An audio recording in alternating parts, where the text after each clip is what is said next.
দীর্ঘ নিদ্রার পর প্রতিষ্ঠা দিবসে রাজ্য জেগে উঠল তৃণমূল কংগ্রেস। 1998 সালের 1 জানুয়ারি পশ্চিমবঙ্গে মমতা ব্যানার্জির নেতৃত্বে গড়ে উঠেছিল নতুন রাজনৈতিক দল তৃণমূল কংগ্রেস। সোমবার দলের এই প্রতিষ্ঠা দিবসকে সামনে রেখে আগরতলার চিত্তরঞ্জন রোড এলাকার প্রদেশ তৃণমূল কংগ্রেস ভবনের সামনে পথচলতি জনগণকে খিচুড়ি খাওয়ানো হয়।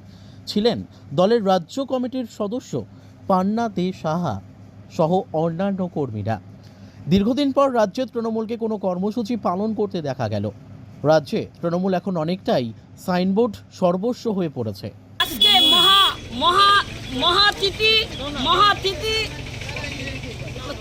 রামকৃষ্ণ দেবের কল্পতরু দিবসে দিদি শপথ গ্রহণ করেছিলেন, তৃণমূল কংগ্রেসকে প্রতিষ্ঠা করেছিলেন।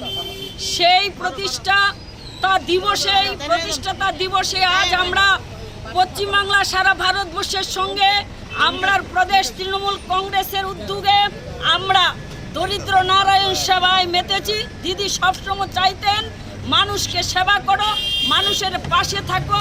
সেই দিদির আদেশ, দিদির নির্দেশ মেনেই আজকে আমাদের সেই দারিদ্র নারায়ণ সেবার কাজ চলছে। Bureau report, news daily Bharat.